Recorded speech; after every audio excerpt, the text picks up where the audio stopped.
에베소 교회는 하나님께서 그 백성들과 만나시기 위해 이 지상 위에 건설한 첫 번째 교회였습니다. 첫 번째 교회 에덴 동산 교회와 닮아 있었습니다. 즉 옛날 에덴 동산에 예뱀이 슬그머니 들어와서 아담과 하와를 속였죠. 그것처럼 이 에베소 교회에는 거짓 사도가 슬그머니 들어와서 성도들을 속이고 있었습니다. 그들이 칭찬받을 만한 것은 그러한 거짓 사도들의 거짓된 가르침을 물리쳤다는 것이죠. 교리를 수호하였다. 그런 면에서 그들은 칭찬받을 만한 사람들이었습니다. 그렇지만 문제도 있었는데 그들은 첫사랑을 잃어버렸습니다. 첫사랑이란 무엇이죠? 하나님께서 아담과 맺은 첫 번째 언약이라고 말씀드렸습니다. 즉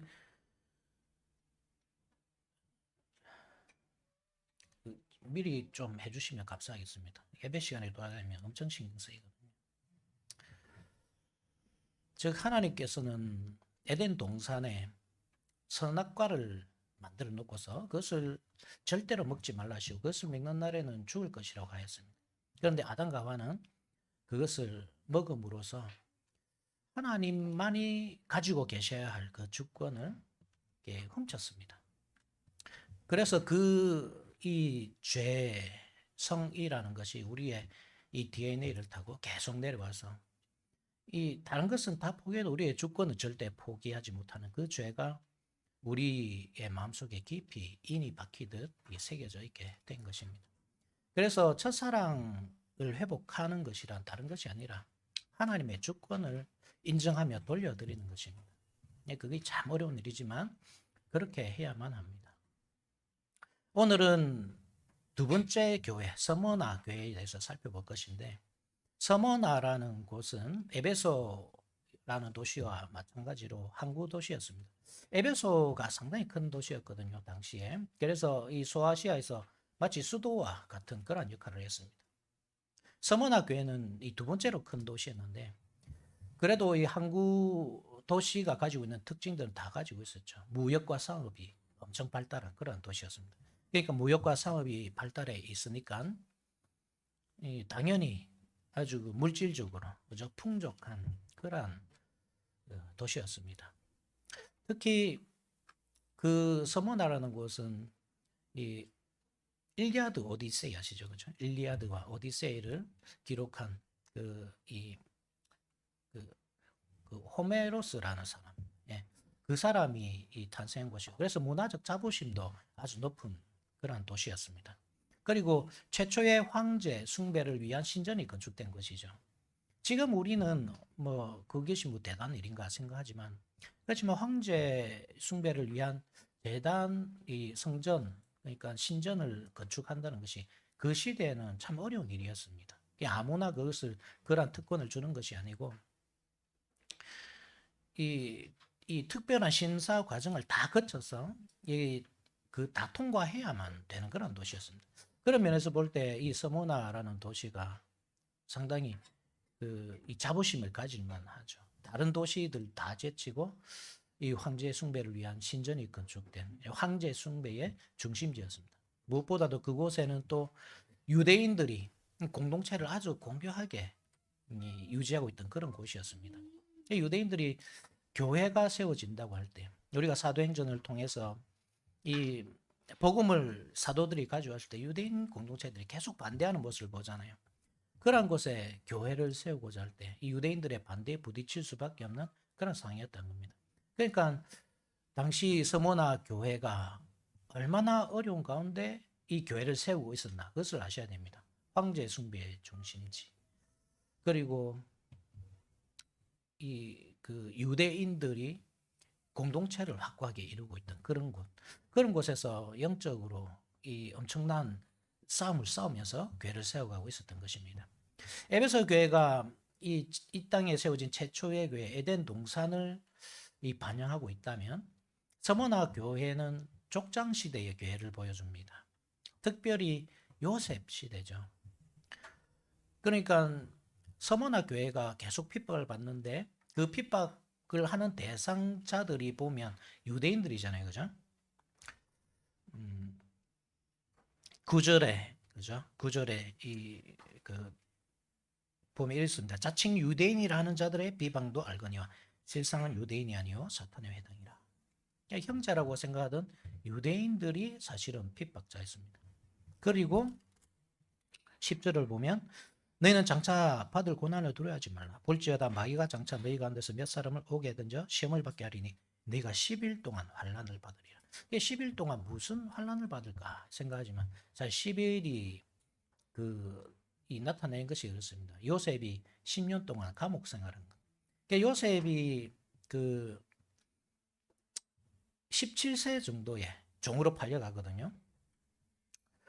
창세기 37장 2절에 이런 말씀이 있죠. 야곱의 족보는 이러하니라. 요셉이 17세의 소년으로서 그의 형들과 함께 양을 칠 때에 그의 아버지의 아내들 비라와 실바의 아들과 더불어 함께 있었더니 그가 그들의 잘못을 아버지에게 말하더라. 17세의 소년이었죠. 그러니까 17세, 뭐 길어봐야 18세 그때 종으로 팔려가고 보디발의 집에서 어느 정도 한 2, 3년 정도 있었겠죠. 그죠? 이따가 누명을 쓰고 감옥에 갇히고 그 20세 정도의 감옥에 갇혔다고 보고 30세에 딱 추록을 하거든요. 창세기 41장 46절에 요셉이 애굽 왕 바로 앞에 설 때에 30세라. 그가 바로 앞을 떠나 애굽 온 땅을 순찰하니. 그러니까 서머나 교회가 당하고 있는 이러한 일들을 한번 보십시오. 이 형제들에게 고난을 당하고. 그러니까 형제들이란 말이 당시 기독교라고 할 때 대부분 유대교에서 개종한 사람들입니다. 물론 이방인도 있었지만 1차적으로 이 유대교에서 개종한 사람들이기 때문에 대부분 유대인들이었죠. 사도들만 봐도 다 유대인들이잖아요. 그리고 이 10일 동안 환란을 이 감옥에 던져지는 것. 요셉이 10년 감옥 생활한 것. 그리고 요셉이 그 10년의 감옥 생활하고 나왔을 때 총리의 면류관을 쓰잖아요. 그죠? 그런데 예수님께서 서머나 교회에게 약속하시는 것은 생명의 면류관. 충성하라. 그리하면 내가 생명의 관을 내게 주리라. 10년의 감옥 생활을 끝내고 총리의 관을 쓰는 것. 이런 모든 이 흐름들이 보면 딱 요셉 시대에 그죠? 교회가 하고 있던 그 요셉이 그 대표점이지만 그 상을 보여준다 이것입니다. 우리가 앞으로 계속 이런 식으로 소아시아의 7교회를 살펴보겠지만 하나님께서는 소아시아의 7교회들을 옛날 교회들의 상황과 이렇게 딱 이 반영하여서 상을 말해줍니다. 소아시아의 7교회가 옛날 그 교회다 이 말이 아닙니다. 옛날 있었던 그 사건들을 가지고 현재 교회가 당하고 있는 이 문제들을 해석해 주는 겁니다.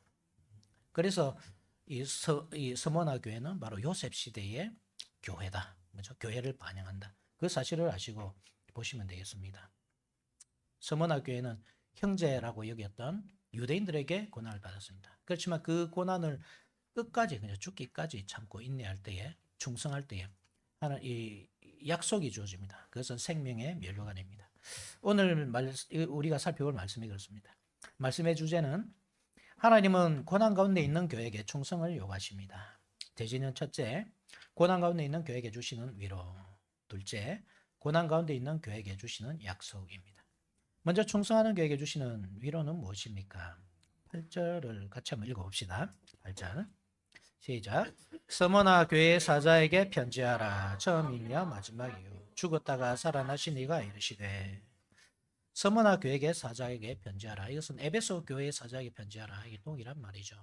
그래서 서머나 교회의 사자란 목회자. 서머나 교회 목회자에게 편지하라. 이 말은 목회자만 이 말씀을 알고 있도록 해라. 그 말이 아니겠죠. 목회자를 통해서 온 성도들이 알도록 해라. 즉 서머나 교회 목회자가 이 내용을 가지고 설교하도록 해라. 그렇게 성도들이 이 비밀, 그죠? 왜 하나님께서는 고난 가운데 있는 교회, 이 교회를 지키시고 보호해 주시고 그래서 하나라도 더 교회가 생기도록 하셔야만 하실 것 같은데 왜 있는 이 작은 연약한 교회마저도 어려움에 빠뜨리게 하시는지 그 사실을 깨닫도록 해라. 그 말입니다. 처음이며 마지막이요. 이 내용도 우리가 앞서 살펴봤습니다. 처음이요 마지막이다. 이 말은 이사야 44장 6절 말씀을 인용한 것이라 그랬죠.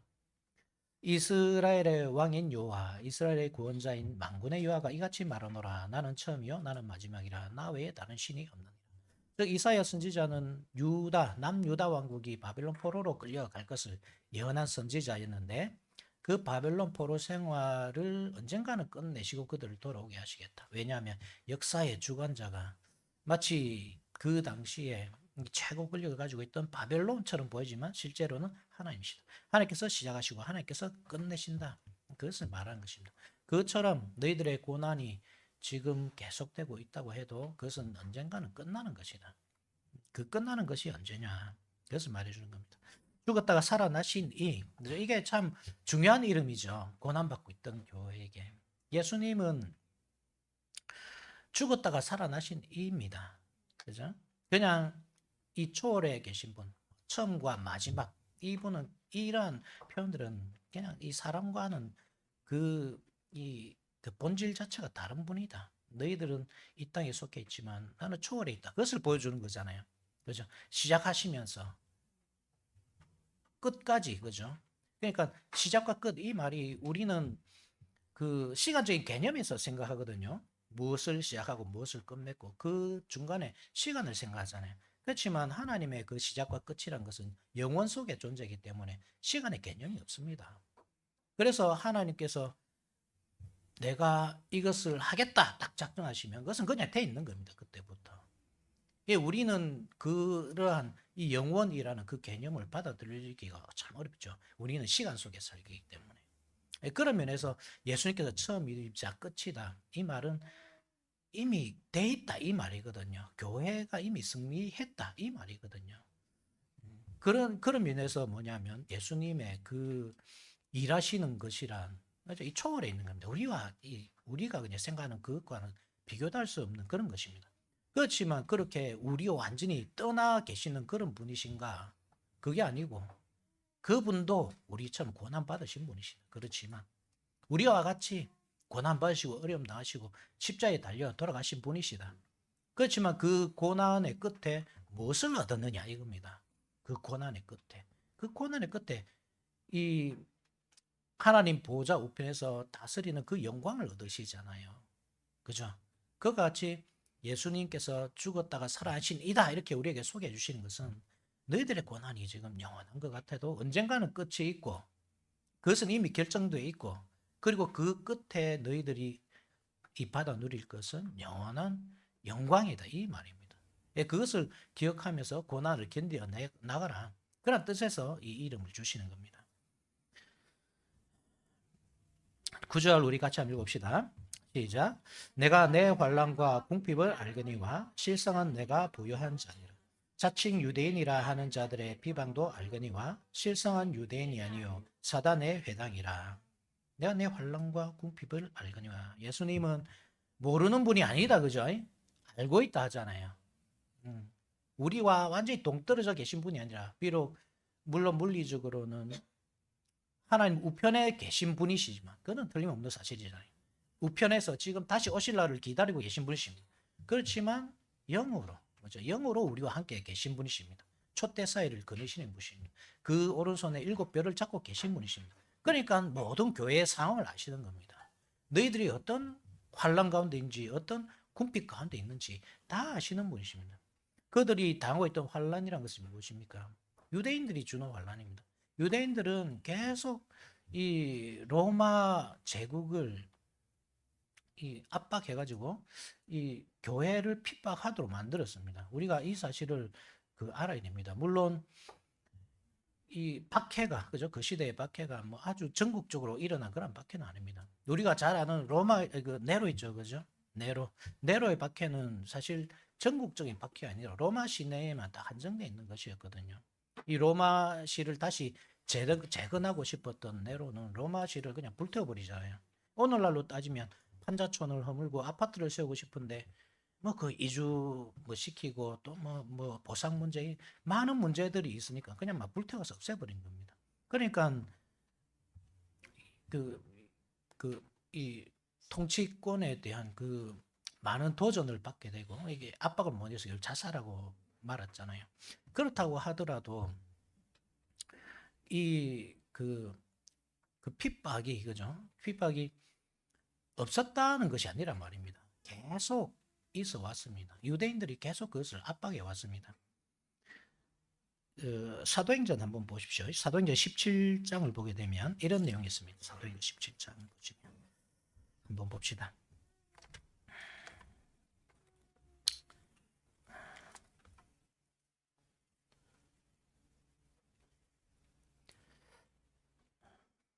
(17장) 1절부터 7절까지 내용인데 제가 한번 빠르게 읽어볼게요. 한번 봅시오.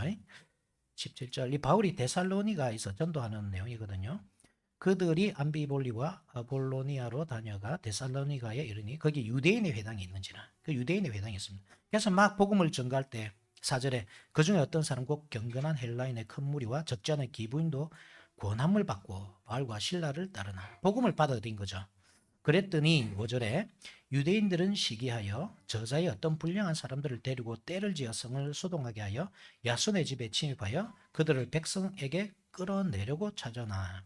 7절에 야손이 그들을 맞아 들였도다. 이 사람들이 다 가이사의 명을 거역하여 말하되 다른 임금 곧 예수라 하는 이가 있다 하더이다. 그죠? 그게 뭘 합니까 지금? 로마를 부추기는데 다른 임금 예수가 있다고 하는 사람들이다. 기독교인은. 그러니까 가이사의 명을 거역하는 사람들이다. 이 로마 당국자들에게 이보다 무슨 말이 어디 있습니까? 반란이다. 그죠? 왕이 아니라 가이사가 아니라 다른 왕이 있다. 이렇게 부추긴단 말입니다. 유대인들이 지금 그 핍박하도록 만드는 겁니다.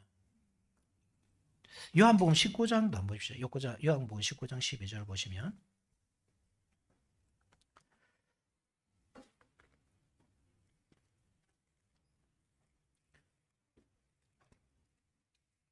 19장 12절 이름으로 빌라도가 예수를 놓으려고 힘썼으나 유대인들이 소리질러 이르되 이 사람을 놓으면 가이사의 충신이 아니니이다. 무릇 자기를 왕이라 하는 자는 가이사를 반역하는 것이니이다.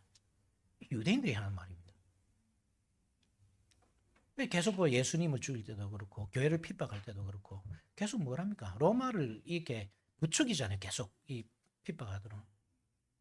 처음에 이 로마 사람들은 기독교와 유대교를 구분하지 않았습니다. 똑같은 무리라고 봤습니다. 많이 봐줬죠, 사실. 이 사람들이 가지고 있는 어떤 독특한 종교 색채, 성전에서 드리는 제사, 그런 것들 다 인정해 줬습니다. 그런데 유대인들이 아니라고 이단으로 몰고, 그런 과정에서 이제 네로가 기독교인들을 무참하게 학살하는 거죠. 그런 단계까지 오게 되는 겁니다. 그 과정에 다 보면 유대인들이 그렇게 하는 겁니다. 물론 전국적인 핍박이 시작된 데는 도미티아누스 황제 때죠. 도미티아누스 황제 때. 그래서 이 요한계시록을 보통 도미티아누스 황제 때, AD 90년 이후에 그렇게 기록된 것으로 보지만, 그렇지만 우리는 AD 70년 이전으로 보는데 그 중요한 증거 중에 하나가 바로 이겁니다. 유대인들의 핍박. AD 70년이라는 이 중요한 분기점 여러분 잘 기억하셔야 됩니다. AD 70년에 유대인들 완전히 흩어집니다. 네로가 이 군부에, 그러니까 이 폭정이죠. 잘못된 정책으로, 그죠? 군부의 압박을 받고 자살을 하자. 그때부터 이 사방에 있던 장군들이 다 일어나잖아요. 뭐 여러분들 이 세계사를 보게 되면 갈바, 오토, 비텔리우스, 그리고 베스파시안까지, 그죠? 이 네 명의 장군들이 다 일어나서 스스로 황제가 되려고 하거든요.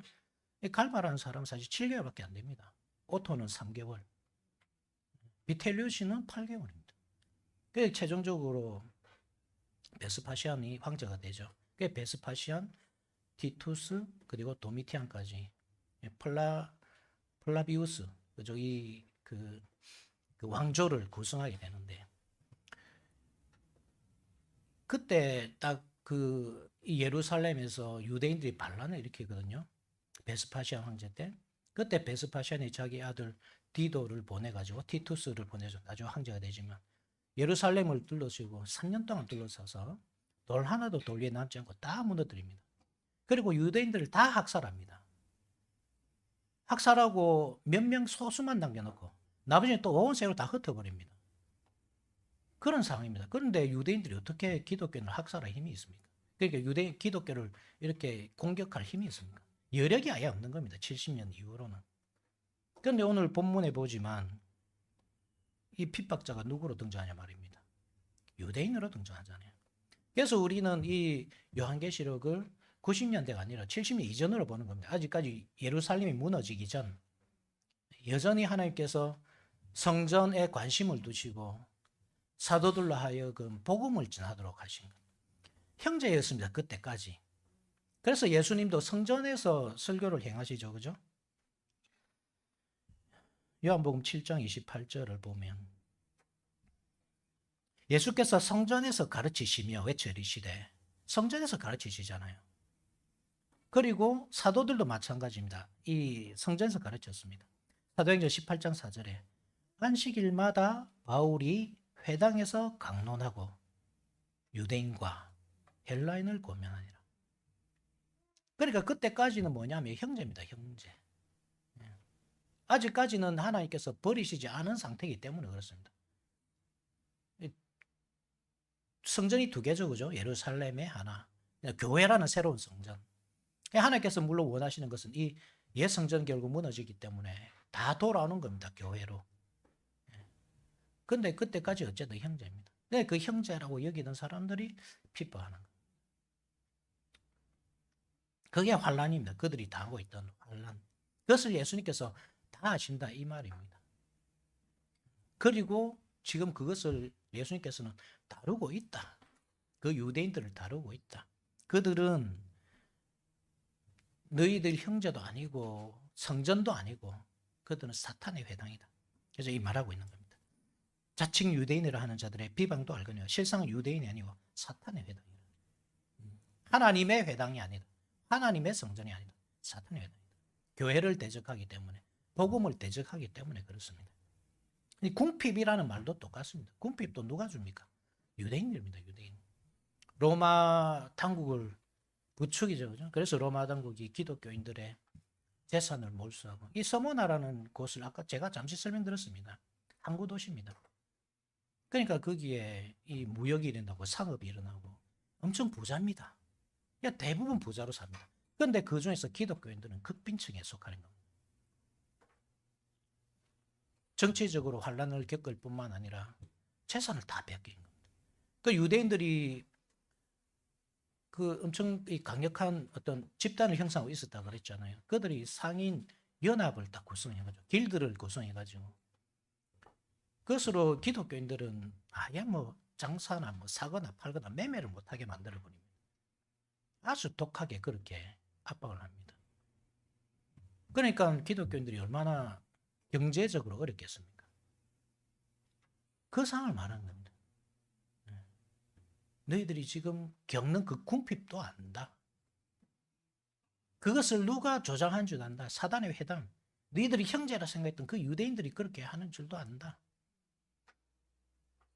그러나 여러분, 참된 궁핍이 무엇입니까? 말씀이 없는 것이 궁핍입니다. 먹을 것이 없는 것은 궁핍이 아닙니다.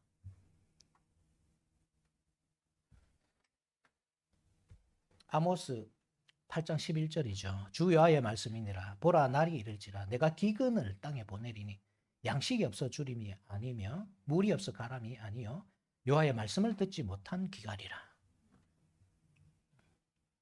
그 기갈은 누구에게 있습니까? 유대인들에게 있는 겁니다. 유대인들은 스스로 생각할 겁니다. 우리는 부자다. 우리는 뭐 먹을 것이 넘쳐난다. 로마 당국의 특별한 그 비호 속에서 누릴 것은 다 누리고 사는 겁니다. 대신에 기독교인들은 얼마나 압박을 가하고 그렇게 굶주리도록 만들어 놓은 겁니다. 그렇게 시스템을 딱 만들어 놓은 겁니다. 기독교인은 굶주리도록. 그렇지만 예수님은 어떻게 평가하시나요? 야, 너희들이 풍요로운 자야. 너희들이 부유한 자야. 그죠? 9절 한 번 더 보십시오. 내가 내 환난과 궁핍을 알겠노라. 실상은 네가 부유한 자다. 왜냐하면 예수님께서 그 빈곤 속에 허덕이는 그 교회와 함께 계시면서 목회자라는 목사라는 그 주모를 통해서 끊임없이 생명의 말씀, 생명의 양식을 공급해 주시기 때문에 넘치도록 공급해 주셨기 때문입니다. 그렇지만 상대적으로 유대인들은 굶주렸습니다. 먹을 것이 없었습니다. 말씀이 사라졌습니다. 선지자를 버린 공동체이기 때문에 그렇습니다. 요셉 시대와 똑같죠. 요셉의 형들은 요셉이 싫어서 팔아버렸습니다. 왜 싫었을까요? 요셉이 계속 자기 잘못을, 이 형들의 잘못을 아버지에게 고발했거든요. 요셉이 여러분 이 색동 옷을 입었던 것은 이 야곱이 특별하게 사랑해서 그런 것이 아니라 요셉의 신분입니다. 그래서 요셉이 선지자라는 사실을 나타냅니다. 선지자 역할이 그것입니다. 계속 고발한 것이죠, 죄를. 그래서 그 공동체 속에서 죄를 제거하는 일, 그것이 요셉의 역할이었습니다. 그런데 그것을 좋아할 사람이 어디 있습니까? 죄를 지적하는데 좋아할 사람 없잖아요. 그러니까 형들이 요셉을 팔아버렸습니다. 요셉이 없어졌습니다. 그랬더니 가나안에는 기근이 임했습니다. 젖과 꿀이 흘러야 될 가나안 땅에 엄청난 기근이 임했습니다. 대신에 요셉이 있던 애굽은 부유했습니다. 먹을 것이 넘쳐났습니다.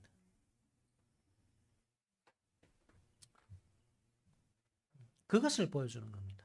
그 역사가 그대로 이 서문화교에서 반복되고 있는 겁니다. 여러분, 우리의 부요함은 먹을 것이 많은 것, 입을 것이 고급스러운 것, 우리의 거처가 얼마나 비싼가, 얼마나 화려한가, 거기에 있지 않다는 사실을 여러분 기억하셔야 됩니다. 우리의 부요함은 말씀에 있습니다. 하나님의 말씀을 참된 부요함으로 느끼십니까? 이것으로 여러분들 만족을 누리십니까? 내가 말씀이 없으면 내가 괴로워 죽겠다, 그런 생각이 드십니까? 오히려 내 벌이가 좀 약해지면 그럼 내가 죽겠다 하고 말씀이 없는 것에 대해서는 별로 관심을 가지지 않으시고, 우리 교회에서 주어지는 이 오전 오후 예배 그리고 수요 기도회, 그것이 그냥 막 성가시가만 느껴져요. 조금만 줄였으면 좋겠는데 길게 한다고 너무 힘들고. 종교개혁 시대에요, 그 역사책을 보면 쥐리히에서 찌빙글리는 일주일에 14번 설교를 했습니다. 매주 오전 오후 설교를 했습니다. 그러니까 쥐리히의 이 성도들은 일주일에 14번 설교를 들었습니다. 우리가 이게 지금 예배 드린 것, 주일날 오전 오후 수요 기도에 한 번, 이건 엄청 작은 거예요. 하나님께서 목회자를 세우셨다. 그 저빙글리 같은 목회자를 세우셨다는 거. 그 저빙글리를 통해서 먹이신다는 거. 먹이시되 그냥 먹고 토할 때까지 그냥 먹이시는 거. 이게 얼마나 큰 은혜입니까? 좀 마치 우리가 설날 때 고향에 돌아가면 차려주고 또 주고 또 주고 또 주고 죽을 때까지 해주잖아요. 그래서 막 명절 지나면 다 살쪄서 오듯이 그게 부모님 마음이지 않습니까? 하나님 그렇게 우리를 부유하게 하신단 말입니다. 그래서 우리가 진짜 말씀 때문에 토할 것 같아, 지식이 넘쳐나서 진짜 토할 것 같아, 이런 생각이 들면 정말 하나님께서 우리를 사랑하시고 우리 교회를 정말 부유하게 하시는구나, 우리를 이렇게 먹이시는구나, 입히시는구나, 그걸 느끼셔야 됩니다. 하나님의 은혜입니다. 두 번째, 약속은 무엇입니까? 고난 가운데 있는 교회에게 주시는 약속. 10절 같이 한번 읽읍시다. 시작. 너는 장차 보돌 고난을 두려워하지 말라. 볼지어다 마귀가 장차 너희 가운데서 몇 사람을 오게 던져 죄물 받게 하리니 너희가 10일 동안 환난을 받으리라. 내가 죽도록 충성하라. 그리하면 내가 생명의 관을 내게 주리라. 예수님께서는 교회와 함께 하시면서 필요한 것들을 다 공급해 주시는 분이십니다. 그래서 환난 당하는 자들에게는 평안을 주시고 궁핍한 자들에게 먹을 것을 공급해 주시는 분이십니다. 그런 교회를 마귀는 시험에 빠뜨립니다. 지금까지도 계속 어려웠죠, 그죠? 교회는 계속 어려움에 빠졌습니다. 그렇지만 더 큰 어려움이 임할 것이다, 이 말입니다. 장차 받을 고난 두려워하지 말라. 마치 요셉이 형들에게 딱 배반을 당하잖아요. 그래서 종으로 팔려갔습니다, 애굽에. 그 정도만 돼도 사실 우리는 하나님을 원망하기 시작하죠. 하나님이 처음과 끝이라는 사실을 믿지 못하고 하나님께서 영원 가운데서 모든 일을 작정하셔서 이미 완성하셨다는 사실은 알지 못하고 우리는 시간 속에 갇혀가지고 하나님 왜 나에게 이런 고난을 주십니까? 내가 잘못한 것도 없는데 왜 이런 어려움을 겪게 하십니까? 우리는 당장 그렇게 원망하겠죠. 요셉은요 끝까지 순종했습니다. 그죠? 충성하라는 말이 그 말입니다. 그러한 고난 계속 있겠지만 그죠? 그래도 충성해라. 그래야만 생명의 관을 주겠다. 충성해라. 그렇게 순전함을 계속 지키라 이 말이거든요. 거기서 뭐 한 번 배신당하고 끝났습니까? 아니잖아요. 보디발에게 충성을 다했습니다. 하나님 앞에서 하나님의 이름으로 그렇게 살았습니다. 근데 거기서 또 배신당하죠. 누명을 쓰고 감옥에까지 갔지. 종으로 팔렸는데 감옥에까지 갔지. 그런데도 끝나지 않았습니다. 술 맡은 관원자. 나거든 내 사절 좀 알려줬어.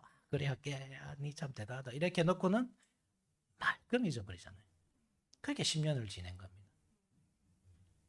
그 정도 여러분 고난이 닥치고 설상가상 엎친 데 덮친 격으로 계속 이렇게 오면 우리는 어떻게 생각합니까?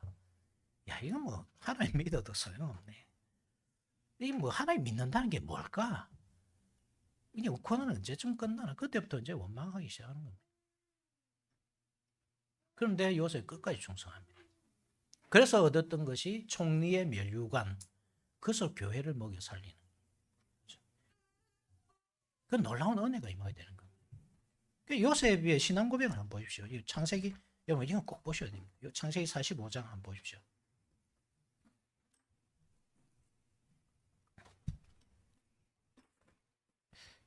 그가 왜 선지자인지 여기서 드러납니다. 45장 7절 한번 보십시오. 45장 7절.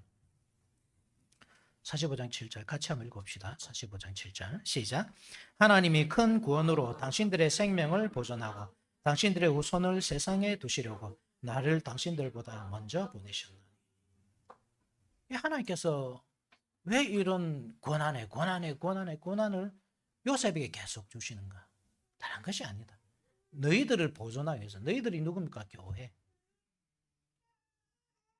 정말 보잘것없이 죄를 짓고 악독하고 질투심 넘치는 그런 교회를 하나님께서 사랑하시고 보존하기 위해서 요셉에게 고난을 주시는데 요셉은 그것이 하나님께서 너희들 보존하기 위해서 그렇게 하신다. 이렇게 해석을 하는 겁니다. 그 상황. 그것을 알기 때문에 믿기 때문에 여러분 요셉이 끝까지 인내할 수 있는 겁니다. 그래서 인내가 여러분 믿음입니다. 믿음은 다른 것이 아닙니다. 인내입니다. 고난이 계속 닥쳐도 끝까지 인내하면서 기다리는 겁니다. 하나님의 그 신실하심을 믿고. 하나님이 어떤 분이십니까? 하나님이 신실하신 분이시잖아요. 우리는 신실하지 못합니다. 그래서 우리는 말하고도 그것을 계속 틀리고 그래서 내일 무슨 일이 일어날 것이다. 절대로 나는 내일 어떻게 할 것이다. 절대로 우리가 맹세할 수 없죠. 하나님께서 맹세하지 말라는 이유가 그게 있습니다. 왜냐하면 우리가 맹세해도 우리는 지킬 능력이 없거든요. 하나님은 다르시잖아요. 하나님은 딱 계획하신 일을 그냥 이루십니다. 그 자리에서. 이 영원 속에서 계획하시는 하나님의 뜻입니다. 그 하나님을 우리가 믿지 못한단 말입니다. 여러분들 뭐 병원에 가면 간단한 수술도 있지만 뭐 7시간, 8시간, 뭐 10시간 그렇게 하는 수술도 있잖아요. 우리가 우리의 사랑하는 가족을 그런 병원에다가 10시간, 11시간 맡길 수 있는 그 믿음이 어디에서 나옵니까? 그 병원의 시스템을 믿는단 말입니다. 거기 비록 칼질하고 거기서 피를 흘리고 그렇지만 거기서 완전히 나아서 나올 것이 아니라 그 믿음이 있기 때문에 우리가 맡기고 안심하고 기다리잖아요. 만약에 돌팔이가 있다면 우리가 어떻게 맡깁니까? 1시간 30분도 못 맡기죠. 혹시 우리 하나님을 우리가 그런 돌팔이점으로 생각하지 않느냐 이 말입니다. 우리가 못 맡기는 거다. 우리 인생을 그냥 잠시 그냥 고난이 닥쳐 조금만 어려워지고 환난과 궁핍이 임하면 그러면 하나님은 그때부터는 그냥 아무 능력도 없는 그런 분이 되는 겁니다. 끝까지 여러분 신실해야 됩니다. 끝까지 충성해야 됩니다. 그래야 생명의 면류관을 받습니다.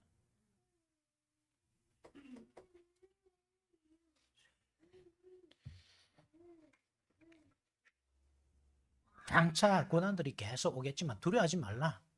너희들을 옥에 던질 것이다. 10일 동안. 10일이 10년이라 그랬죠. 이게 성경에서 뭐 여러분 자주 있는 그런 일들입니다. 마치 광야에서 이스라엘 정탐꾼들이 40일 동안 정탐을 하고 불신앙적인 보고를 하잖아요. 그래서 하나님께서 이 죄에 대한 대가로 하루를 1년으로 계산하잖아요. 그래서 40년 동안 광야 생활 시킨다고 합니다.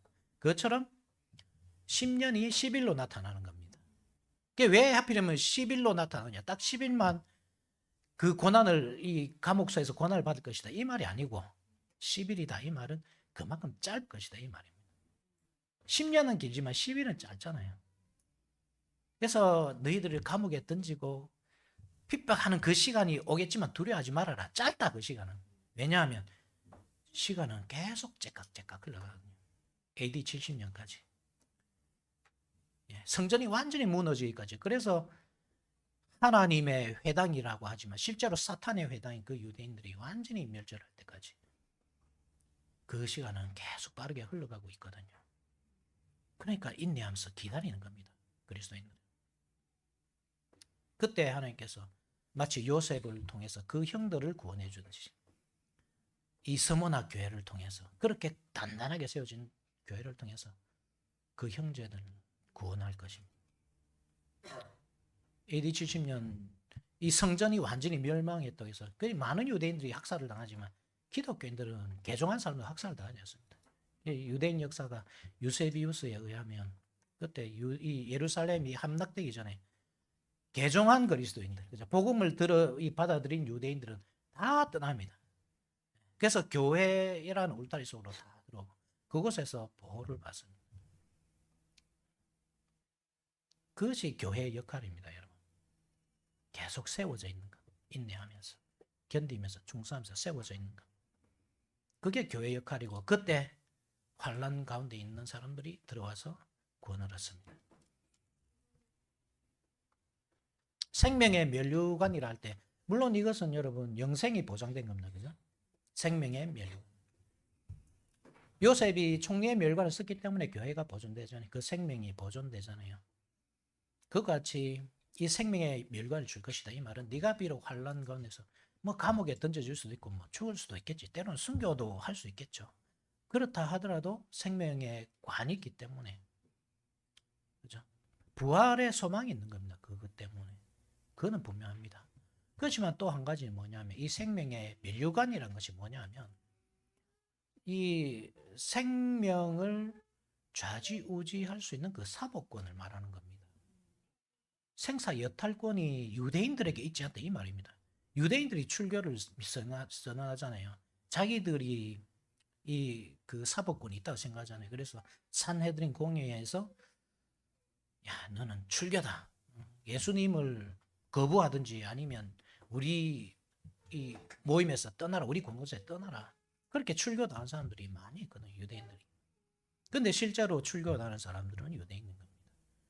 왜냐하면 그 천국의 열쇠를 예수님께서는 교회에 맡겨놓으셨기 때문입니다. 갈라디아서 4장 29절 30절 이런 말씀이 있습니다. 그러나 그때 육체를 따라 난 자가 성령을 따라 난 자를 박해한 것 같이 이제도 그러하도다. 그러나 성경이 무엇을 말하느냐? 여종과 그 아들을 내쫓으라. 그죠? 내쫓으라. 여기서 누굽니까? 원래 뭐 여기서 말하는 것은 하갈의 아들, 그죠? 이삭을 핍박하던 그 하갈의 아들 이스마엘을 쫓아내라 이 말이지만 이것을 누구에게 적용시켰습니까? 교회와 유대인들 내쫓으라는 겁니다. 사법권이 누구에 있습니까? 교회에 있습니다. 그들을 내쫓으라. 실제로 출교당하는 쪽은 유대인입니다. 11절 우리 같이 읽어봅시다. 시작.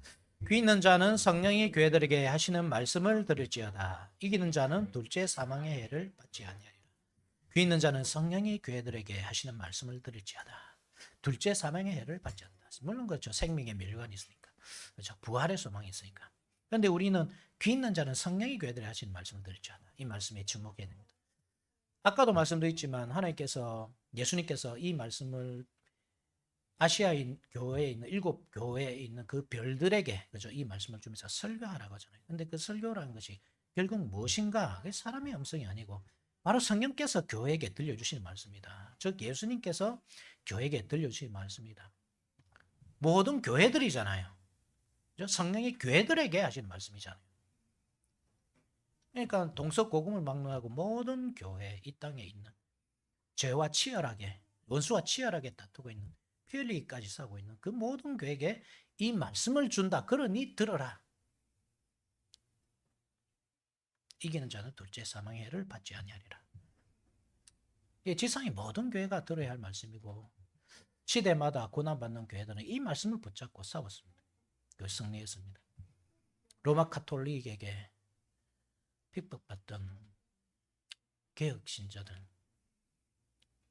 마틴 루터는 뭐 다른 것을 하지 않았잖아요. 그죠? 비텐베르크 성당에다가 95개조 항을 걸어놓은 겁니다. 한번 토론해보자. 무엇이 바른 교회인지 토론해보자. 너무나 그 시대 교회가 엉뚱한 길로 가고 있었기 때문에 그랬던 겁니다. 그랬더니 돌아온 것은 출교였죠. 로마 교황이 이 출교하는 교서를 내었습니다. 마틴 루터가 어떻게 했습니까? 그 교서를 불에 태워버렸습니다. 왜냐하면 말씀 위에 군림하는 교황과 그를 따르는 무리들은 더 이상 하나님의 백성이 아니고 하나님의 교회도 아니라고 봤기 때문입니다. 그리고 무형교회론이 펼치죠. 우리는 오늘날 이렇습니다. 그죠? 오늘날 만약에 우리 교회에서 출교했다. 그러면 역교회가 아니죠. 그죠? 장독에서 출교했다. 그럼 감리교 가면 되지. 너무 쉽게 생각하잖아요. 그 시대에 딱 하나의 교회 있습니다. 로마 카톨릭. 그래서 출교다 했다. 이 말은 제도권 교회에서 완전히 벗어난 겁니다. 교회 갈 데가 없습니다. 교회라는 게 없습니다. 거기서 떠나면. 그런데 이 루터가 무엇을 주장했냐면 무형교회. 그 제도권 교회에서 쫓겨났다고 해서 내가 성도가 아닌 것은 아니다. 이렇게 표현합니다. 오히려 제도권 밖에 참교회가 있다. 그게 무형교회입니다. 그것은 마치 이 로마 교황을 여러분 출교시키는 것 똑같습니다. 너희가 틀렸지. 그렇게 싸웠습니다. 사법권. 참교회, 참성도가 가지고 있는 겁니다. 나치 히틀러 시대의 독일의 고백교회. 당시에 독일의 교회들이 다 민족주의에 빠졌습니다. 오늘 좀 한국하고 좀 비슷하죠. 좀 조심스럽지. 민족주의에 빠져가지고 나치즘, 히틀러의 주장을 옳게 받아들였습니다. 교회가 대부분. 고백교회는 그들에게 대항했습니다. 교회는 나치가 아니라 하나님의 말씀의 통치를 받는 공동체야. 교회의 주인은 히틀러가 아니라 예수 그리스도야. 그 때문에 고백교회 성도들, 목사님들 많이 숨겼습니다. 그 중에 우리가 잘 아는 보네포 목사님도 포함되어 있는 거예요. 그들이 이 바르멘 신학 선언이라는 것을 작성했는데 제가 한번 읽어드릴게요. 한번 들어봅시오. 바르멘 신학 선언 제1조. 독일 복음주의 교회의 불효 불굴의 초석은 성경이 우리에게 증언하는 예수 그리스도의 복음이다. 나치즘이 아니다 이 말입니다. 복음이다 이 말입니다. 이는 종교개혁 신앙고백서들도 증언하고 있는 바이다. 교회가 자기의 사명들을 수행하기 위해서 필요로 하는 모든 힘이 이 예수 그리스도의 복음에 의하여 규정되며 제약을 받는다. 누구도 교회를 제약할 수 없습니다. 오직 복음만이 교회를 제약할 수 있습니다. 일제강점기 때 우리 초록 성도들도 마찬가지였죠. 그죠? 그 당시에 일제 이 제국주의자들이 어떤 만행을 저질러 하면 성도들로 하여금 세례받은 예수 그리스도인을 세례받은 성도들로 하여금 천황의 이름으로 제세례를 받게 했습니다. 그때 배교자들이 엄청 많이 생겨납니다. 그 말을 안 따르면 환난과 궁핍이 임하니까 그 환난과 궁핍이 너무 싫잖아요. 그러니까 송도 앞바다 가서 제세례 받는 겁니다. 천황의 이름으로. 이거 한국교회 역사는 참 부끄러운 역사입니다. 그 예배 시간에 동방요배라는 거라고. 예배를 드리기 전에 천하에게 먼저 천왕 숭배를 먼저 하는 겁니다. 그 우상 숭배하는 과정에서 이 추록 성도들은 신앙을 지킨 겁니다. 끝까지. 그러니까 얼마나 많은 핍박을 당했겠습니까? 옥에 갇히고 고문 당해 죽기도 하고. 그러한 역사 속에서 이 사람들이 장로교 언약이라는 신앙 고백서를 작성하는데 이렇게 시작합니다. 한번 들어보십시오. 한국 교회의 현 상태는 배교와 권징의 혼란 가운데 있다. 우상 숭배를 피하려는 그리스도인들은 기존의 교단을 떠나서 함께 연합해야 한다고 확신하면서 우리는 우리가 믿는 바를 다음과 같이 선언한다. 우리는 우리가 피해야 하는 우상 숭배에 대하여 성경이 아래와 같이 가르친다고 믿는다. 첫째, 그리스도인. 그리스도인은 안디옥에서 처음으로 그리스도인들이라고 불려진 제자들이다. 그리스도인은 죽은 자들을 장사한다. 그게 안 죽는다 이 말이 아닙니다. 죽으면 죽습니다. 그들을 장사합니다. 그들 때문에 또 슬피 웁니다. 그러나 하나님을 대항하거나 대적하는 정신은 갖지 않습니다. 궁핍과 환난과 궁핍에 넘어지는 자들이 있다면 환난과 궁핍 가운데서도 이렇게 순결을 지키는 사람이 있는 겁니다. 하나님의 심판이나 우리를 괴롭히는 시기에 의문을 제기하지 않는다. 소망 없이 버려진 자처럼 슬퍼하지 않는다. 이게 바로 일제강점기 때 신앙을 지킨 선조들이 작성한 신앙 고백서입니다. 서머나 사람들은 일리아드 오디세이를 쓴 거죠. 호메로스를 아주 자랑스럽게 생각하죠. 실제 그들이 정말 자랑스럽게 여겨야 될 이 서머나의 그 자랑거리는 폴리감 목사였습니다. 폴리감 목사는 사도 요한의 제자였습니다. 이 편지를 쓰던 그 사도 요한의 제자였고 서머나 교회 목회자였습니다. 그러니까 예수님의 손에 붙잡힌 7별 가운데 하나였겠죠. 그분이 한 80세쯤 돼가지고 로마 당국에 그를 받거든요. 압박을 받거든요. 예수 그리스도를 거부하시오. 아니면 불에 태워 죽이겠소. 그때 폴리감 목사가 한 그 유명한 말 우리가 다들 알잖아요. 예수 그리스도는 80평생 나를 배반한 적이 없는데 내가 어떻게 예수 그리스도를 배반하겠습니까? 당신들이 하려고 하는 일을 하시오. 그게 교회입니다. 생명의 멸관을 가지고 있는 교회. 그 생명의 멸관을 가지고 있기 때문에 불효불굴의 정신으로 그 어떤 외압에도 신앙을 지켜내고 신앙의 순수성을 포기하지 않고 자기 목숨이 사라질지언정 그리스도를 배반하지 않는 정신, 그것이 참된 신앙입니다. 그리고 그것을 서머나 교회를 통해서 요구하십니다. 쉽지 않죠. 신앙이라는 것이 참 쉽지 않습니다. 그렇지만 우리는 충분히 그렇게 할 수 있습니다. 왜냐하면 우리에게 고난이 임하더라도 설상가상 엎친 데 덮친 격으로 계속적인 고난이 임하더라도 우리는 신실하신 하나님께서 이미 우리에게 승리를 주셨고 그 면류관이 우리 머리에 서여져 있다는 사실을 알기 때문입니다. 천국은 여러분 시간이 흘러서 가는 것이 아닙니다. 이미 우리는 천국에 다다르겠습니다. 예수 그리스도에 승리하셨을 때 예수 그리스도께서 갈보리에서 십자가에 달리실 때 우리도 그 십자가에 함께 이미 못 박혔습니다. 그리스도께서 우리를 위해 부활하실 때 이미 우리도 부활했습니다. 그리스도께서 승천하셨을 때 우리도 이미 승천했습니다. 우리는 그래서 하늘에 속한 백성들입니다. 비록 이 땅에 발을 딛고 사지만 하늘에 속한 백성들입니다. 이 사실을 믿으십시오.